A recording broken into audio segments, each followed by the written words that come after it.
네, 오늘도 다시 뵙게 돼서 반갑습니다. 야, 일주일 동안 고생하셨습니다. 이제 오늘 볼 거는 공동 보유 약정에 대해서 한번 보려고 하는데요. 요즘 회사와 주주들 간의 분쟁이 많아졌고, 그 주주연대를 각 회사별로 만든 다음에 주주연대와 회사 간의 어떤 이견, 논란, 이런 것들이 좀 있고요. 그거 관련해서 마침 기사가 하나 나온 게 있어가지고 가져와 봤습니다. 법률신문에서 나온 기사인데, 소액주주 플랫폼들, 그러니까 그러니까 주주연대들이 모이는 그 소액주주의 플랫폼들이 5% 위반을 할 가능성이 굉장히 높다라는 이야기고요. 그 기사를 한번 보시게 되면요. 액트라는 그런 플랫폼을 통해서 이화전기, 이트론, EID, 셀리버리, 뭐 KH건설, 대유 등등의 회사의 소액주주들은 경영권에 영향을 주겠다라는 5% 지분 공시를 했다. 그리고 그 근거 조항을 보게 되면 자본시장법 147조에 보면 5% 이상 보유하게 되거나 보유한 다음에 1% 이상 변동되면 공시를 해야 된다. 이게 흔히 우리가 알고 있는 5% 보고입니다. 여기에 이제 단서 조항이 하나가 있는데요. 여기서 이제 지금 말씀드린 이트론, EID 뭐 이런 회사들 같은 경우에는 주주들 간에 공동 보유 약정을 맺었습니다. 그래서 이렇게 5% 공시를 한 건데 여기에 이제 한 명점이 있는 게 그러면 5%를 보유하게 되거나 1% 이상 변동이 있을 경우에 지분 보유 공시를 해야 되니 그러면 이제 매매할 때마다 보유 공시를 해야 되잖아요. 근데 지금 불러들인 이 회사들 같은 경우에는 이게 가능한 이유가 다 거래 정지가 되어 있다. 그렇기 때문에 저렇게 그 공동 보유 약정을 하고 못 팔게 하고 그래, 이렇게 이제 공시를 낸 걸로 그렇게 보입니다. 이게 5% 공시라는 건 이제 보통 통상적으로 이제 담당자들은 이제 대량 보유 상환 신고서라고 얘기를 하고, 그리고 이제 10% 주요 주주 또는 임직원, 10% 이상 되는 건지 주요 주주 또는 임직원 내는 공시. 대부분은 주요 주주보다는 임직원들이 내는 거죠. 그리고 이제 여기 보면 오프 공시 같은 경우, 자통법에 적용이 되는 거라서, 이제, 이 회사들 많이 망가진 회사, 다 망가진 회사들이네요, 갖고 온 게. 그리고, 이 플랫폼이 요즘에는 대표적인 게 액트, 그리고 헤이홀더, 그리고 예전에 있던 네비스타, 이렇게 세 가지 정도가 아직도 있는 거죠. 그중에서 네비스타는 거의 안 하는 것 같은데, 어떻게, 요즘 제일 많이 활동하는 게 소액주주 플랫폼은 액트하고, 그, 헤이홀더, 요 두 개인 거죠? 예, 그렇습니다. 요즘에 보면 액트가 이제 그 DI 동일 같은 경우는 액트를 쓰고 있고요.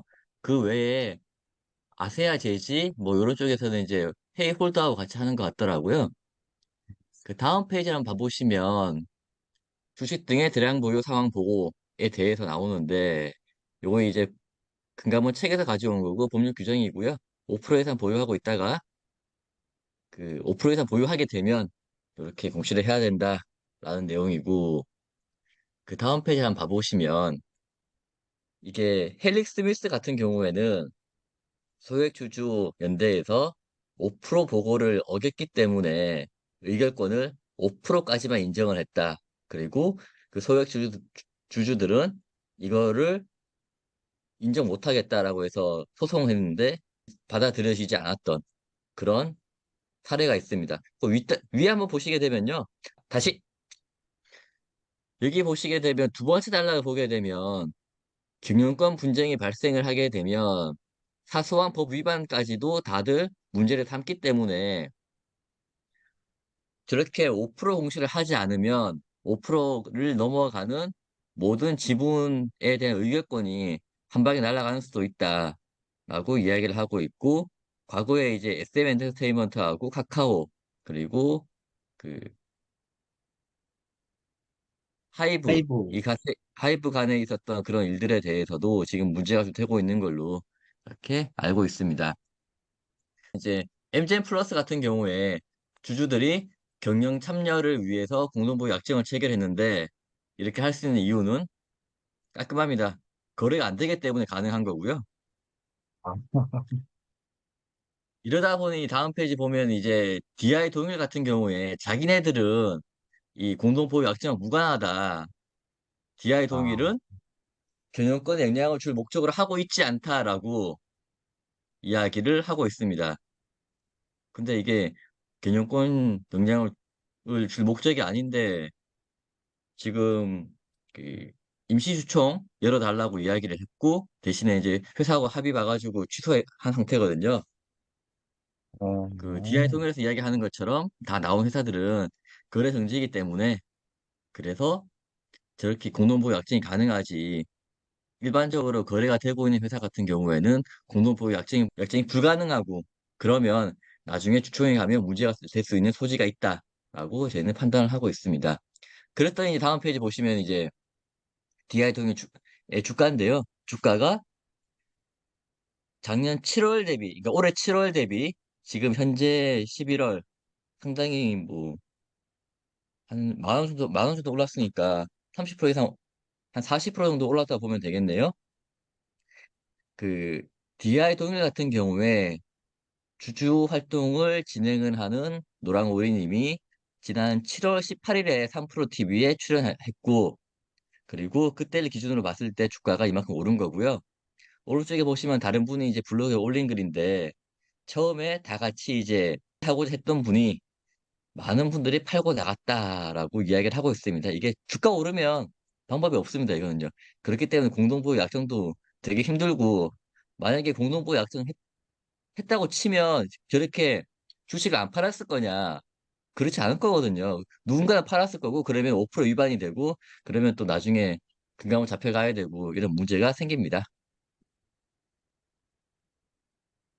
근데 이거는 이제 디아이돌 같은 경우는 이게 최고가 뭐 52주 최고가도 찍고 막 이제 회사가 잘 되는 경우니까 저번 주에 또 말씀을 드렸듯이 역시 누군가는 다 떠나갈 최대 주주 빼고는 다 떠나갈 사람이라고 생각을 하기 때문에 주가가 오르면 더 사라지고 그리고 이거 5% 위반을 했다고 해서 어차피 책임은 다 각자가 지는 거거든요. 각자가 지는 거라서 뭐 금감원에 전화를 받는 주주들은 있는 걸로 알고 있습니다. DI 동일 같은 경우는 아름다운 걸로 역시 가팔금. 이제. DI 동일은 자기들은 이제 공동보유가 없기 때문에 다 5% 미만이다. 네, 우기는 거지. 여기는 거다. 하여튼 뭐 지분 공시할 때 가장 큰 거는 의결권 제한이고 두 번째는 이제 금감원에 끌려가는 거고. 네. 됐으면 다 이제 지금 골때리는 됐으면 상황인 게 처음에 다음은 보실 것은 이제 만호제강 사례인데요. 만호제강 사례는 참 재밌는 사건인데 배경 설명을 좀 드리겠습니다. 여기는 최근에 주주총회를 개최를 했는데 MK에셋과 소액주주의 33%, 이쪽은 2대 주주 쪽이고요. 1대 주주, 그리고 회사 쪽은 이제 비슷한 지분을 가지고 있습니다.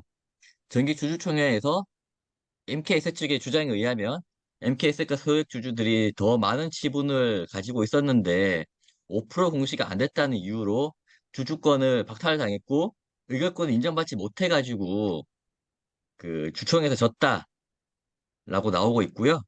그래서 MK에셋과 소액주주들은 여기에 대해서 소송을 걸겠다라고 이야기를 하고 있습니다. 그러니까 MK에셋은 20% 가지고 있고 기타 소액 주주들이 11% 가지고 있는데 공동 보유를 볼 수 있는데 이들이 공시를 안 했기 때문에 니네는 통으로 11%에 대해서는 그 의결권을 인정받지 못했다라고 보면 될 것 같습니다.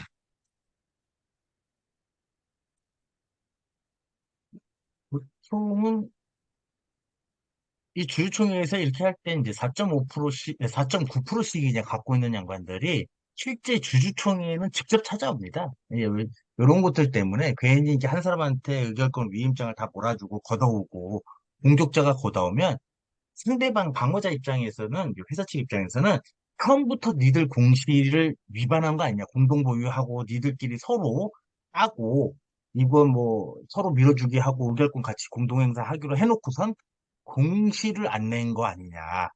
그 이유는 너희들이 이렇게 해서 경영권을 하고 이렇게 한 다음에 언제든지 시장에다 던지고 도망가려고.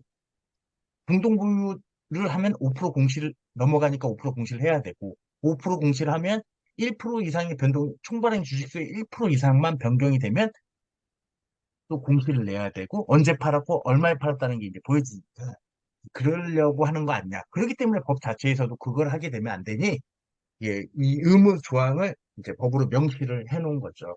근데 이런 정도가 이제 MKSS라는 게 이제 법인일 텐데, 그런 걸 모르진 않았을 건데, 이 상대방도 만만치 않을 것 같네요. 이거 보니까, 뭐, 간단하게 표면적인 것만 봤을 때는, 의결권의 11%, 이제 20%는 당연히 법인이라서 공시했을 거고, 기사주주 11%는 이제 5% 미만인 사람들을 이제 다 규합을 해서 갖고 온 건데, 이게 이번 주총을 위해서 모르던 자들을 규합한 게 아닐 것 같네요.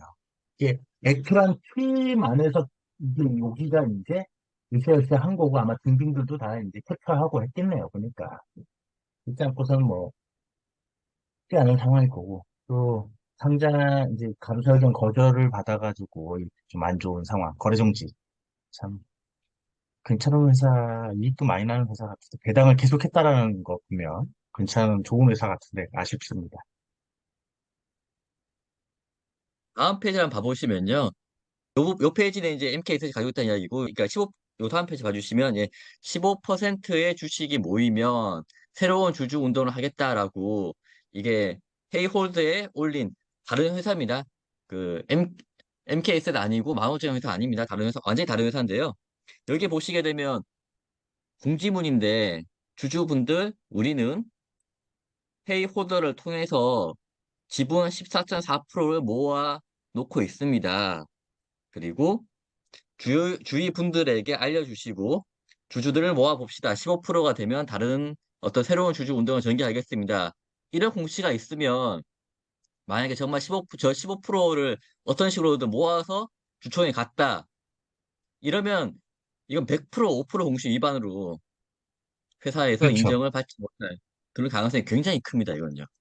그렇죠. 이거는 이게 어느 회사인지는 궁금하긴 한데 왜 이런 걸 쓰는지 모르겠는데 15%가 되면 뭘 하려고 그런지 제가 궁금한데 왜냐면 15%는 아무것도 뭐 그냥 이 15%가 됐다라는 거는 5% 최소 5%가 3명 15%면 이제 5%도 넘었을 거고 그럼 대량 보유 상황 신고서를 했었어야 되는 거고 10%를 넘어가면 요 주주 임원 공시도 넘어가는 거거든요. 근데 15%? 또 25%면은 이제 총발행 주식수의 4분의 1이라고 해서 임시주총의 이사 선임을 이제 문 닫고 할 수 있는 이제 뭐꼭 최대 주주가 따로 있으면 그렇게 쉽지 않지만 근데 10%가 뭐죠? 좀 그게 더 궁금하네요. 음? 그러니까 뭘 이게 왜 하려고 하죠? 저런 일이 나오냐면요. 저거 헤이 홀더를 통해서 14.4% 이루고 있다라는 의미는 헤이 홀더 플랫폼에 이 회사의 주주라고 모인 사람이 14.4%라는 이야기거든요. 같은 방향으로 움직인다고 단정 지을 수 없는, 단정을 지을 수 없는, 여기에는 회사 쪽도 포함되어 있을 거고, 궁금한 사람도 있을 거고, 이런 건데, 그냥 사람들이 모여 있는 것만 가지고 우리도 이만큼 모였다라고 주장하고 있는 거기 때문에, 이번 그 어떤 주주 활동 내지는 회사와의 의결권 분쟁이 있어가지고 전혀 도움이 안 되는 그런 공고라고 공지라고 저는 생각을 하고 있습니다. 이거 예를 들면 이런 거죠. 키움증권 계좌에 만호제강을 가지고 있는 사람들이 뭐 한 20% 모여 있다라고 해서 키움증권이 우리는 키움증권을 통해서 모인 주주들입니다. 우리는 15% 가지고 있습니다. 20% 가지고 있습니다. 라고 하는 거하고 별반 차이가 없거든요.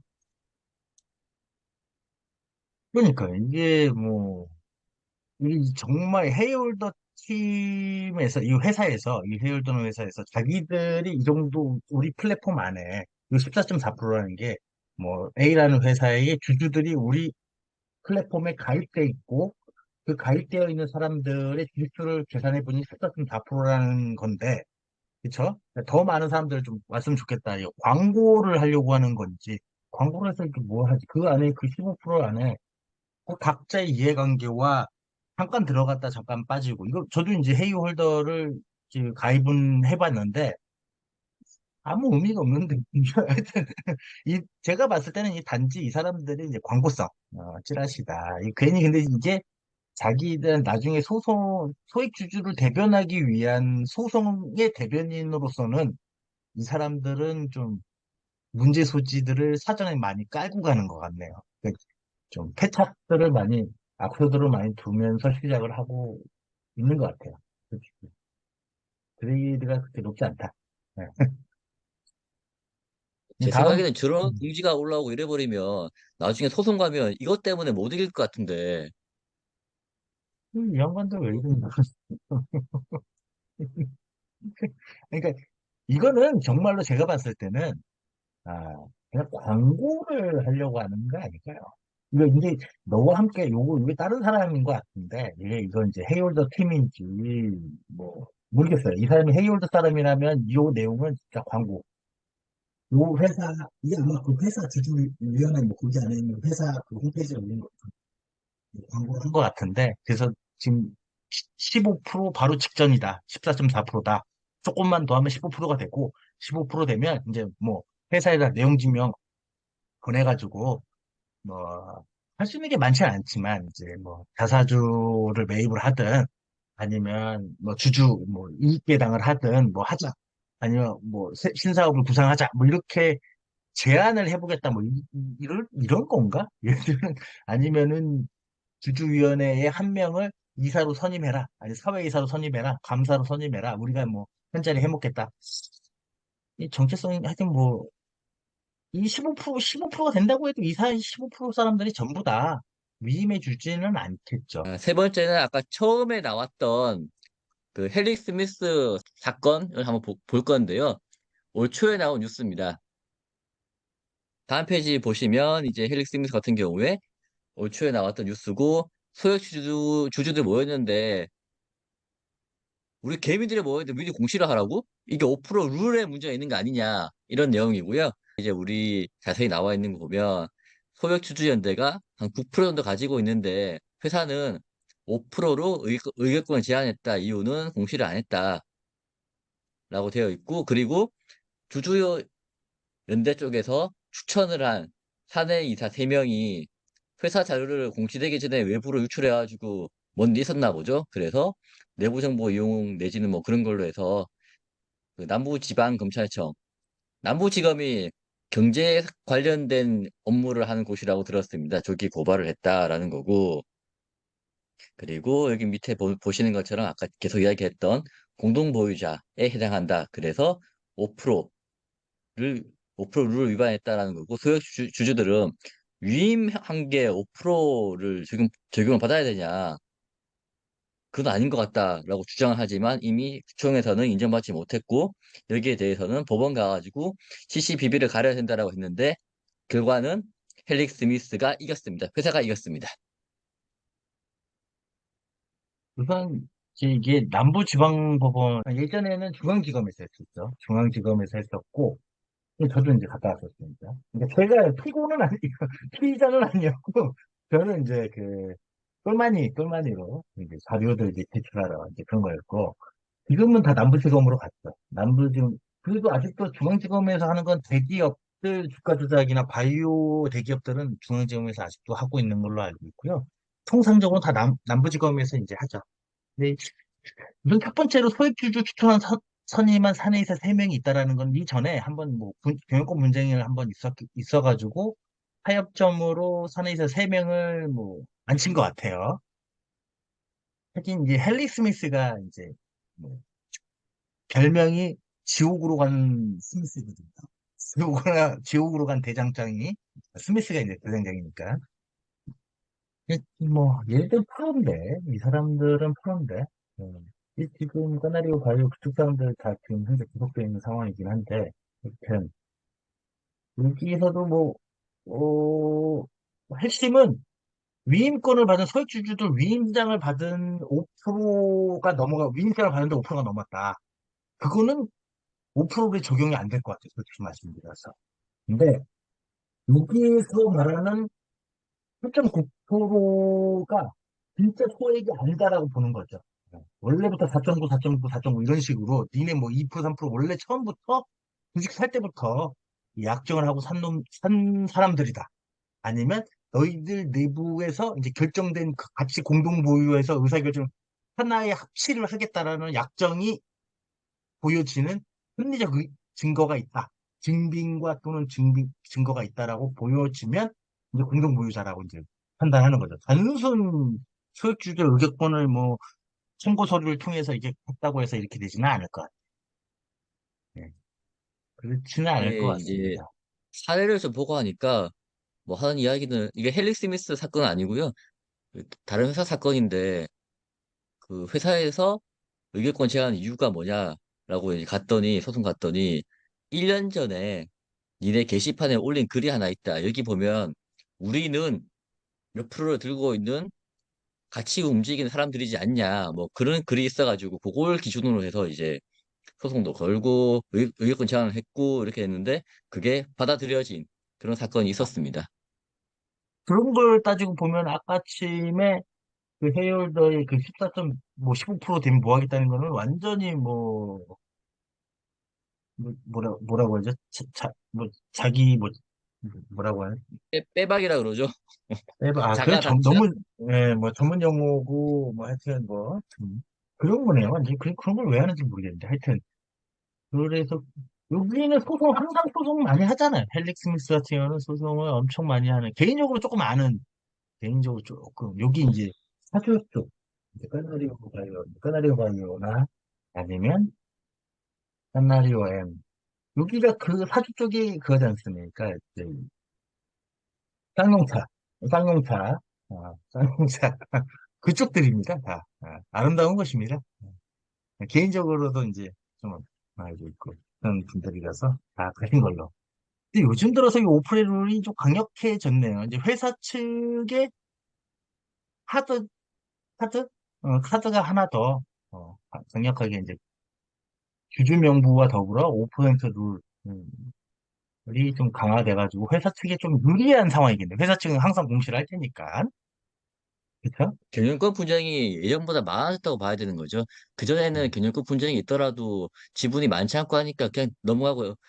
그리고 오더라도 이길 수 있으니까 그냥 넘어갔었는데 요즘 같은 경우에는 경영권 분쟁이 붙은 경우에 회사 반대쪽 측에 지분도 많다 보니까 이렇게 그 경영권 분쟁에 대해서 5%를 또 적용하고 임원 주요 주주도 적용하고 그렇게 하는 것 같습니다.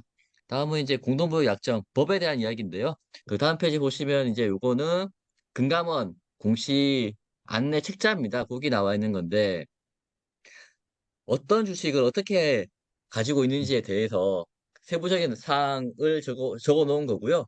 주식을 직접 가지고 있지 않더라도 소유에 준하는 보유로 보고 의무가 있다. 내, 내 명의는 아니지만 내 계산으로 내 건데 와이프 이름을 사놨다. 뭐 이런 거라든지 아니면 매매 계약을 이미 체결했는데 아직 이제 이행기가 도달하지 않았다. 아직 주식 못 받았다는 이야기인 거고요. 세 번째는 계약에 따라서 의결권을 갖고 있는 경우. 그러니까 그 주권의 주총에서 의결권 행사할 수 있는 권한을 갖고 있는 경우. 여기에 지금 처음부터 말씀드린 그 것들이 다 해당된다고 보면 될 것 같습니다. 아, 네, 연대들이 다 주주 연대로 우리는 모여 있고 여기에 공동으로 의결권 행사하기로 했다라는 그의 요 규정에 해당돼서 다들 적용받는다 보면 될 것 같고요. 그 다음 페이지 한번 봐보시면 여기에 이제 예시로 완벽하게 적어놨습니다.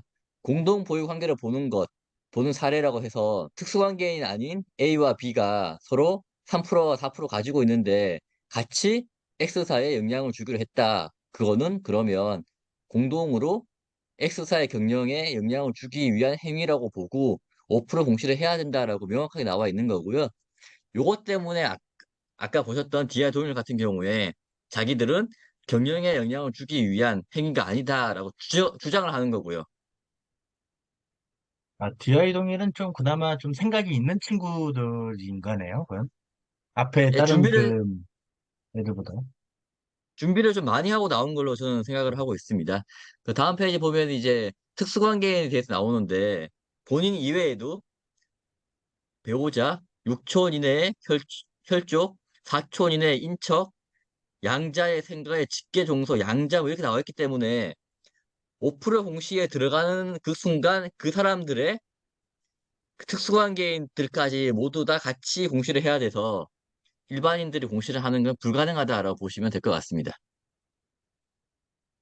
이게 혈족, 인척, 이 혈족은 친가 쪽, 친가 쪽이나 피로 맺어진 자들, 인척은 이제 결혼함에 있어서 맺어진 자들을 이야기하네. 아, 이거 어렵네.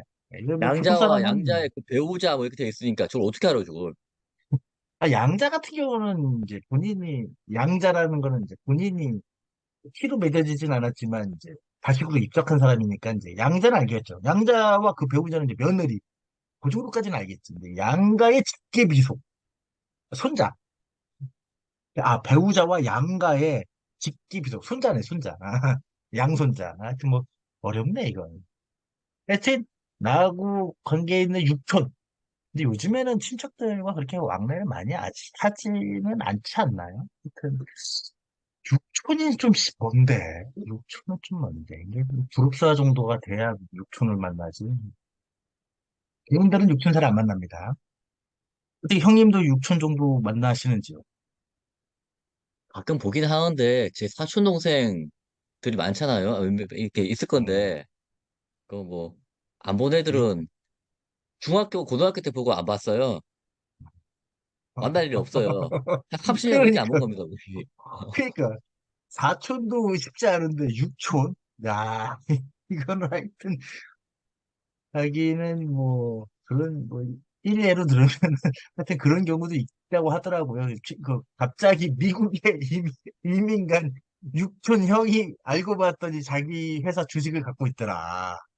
근데 지분 공시에 누락이 됐다. 이거 어떻게 합니까, 이걸. 그 사람은 장래에서 샀을 건데. 하여튼 뭐, 좀 특성이 좀 없네요. 이 법은 이제, 요거는 근간이 되는 기본 이제 자통법이라고 하고요. 자본법, 자본시장과 금융투자업의 자통법이라고 하는데, 아까 말씀 나왔던 계속 그때 법 조문이 요겁니다. 요거 147조에, 예, 147조. 여기에는 뭐, 보면은, 주식 등의 총수의 100분의 5 이상인 경우, 는 그날로부터 5일 이내 보유 상황, 보유 목적을 신고를 하고 그 주식 등의 총수의 100분의 1, 1% 변동이 된 경우에도 뭐 변동된 날로부터 5일 이내 변경 신고를 해야 된다.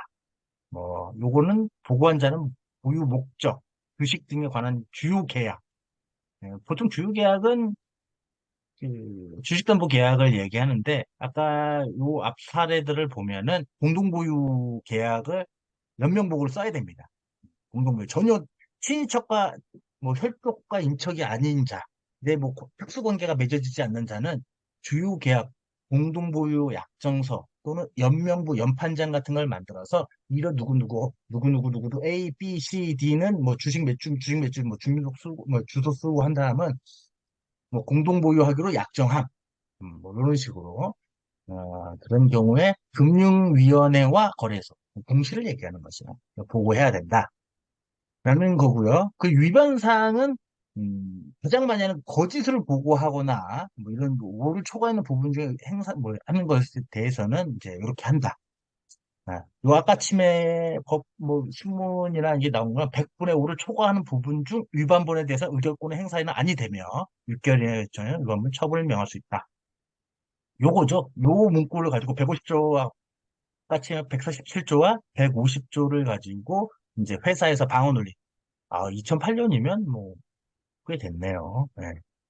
그런 부분을 좀 많이 진행을 했던 거고, 요 이제 시행령을 보면, 네, 시행령을 보면 공동보유자란 합의나 계약, 이제 계약 같은 경우는, 이제 합의나 계약 같은 경우는 문서 또는 구두도 가능하기 때문에, 문서 또는 구두도 가능하기 때문에, 이걸 좀 입증하기가 그래서 통상 구두는 서울이 안 했는데 이렇게 해버리면 되기 때문에 근데 그래서 아까 전에 말했던 캡처라든지 약정서 위임 행위 중에서 어떤 내역들 뭐 이런 것들이 이제 되는 거겠죠. 예. 그래서 물결권을 공동으로 행사한다는 행위, 상호에 양수하는 행위 이런 내용들이 있는 것 같습니다. 오늘은 공동보유 약정, 그리고 그 주주총회에서 벌어졌던 의결권 분쟁에 대해서 알아봤습니다. 다음 시간에 다시 찾아뵙도록 하겠습니다. 고생하셨습니다.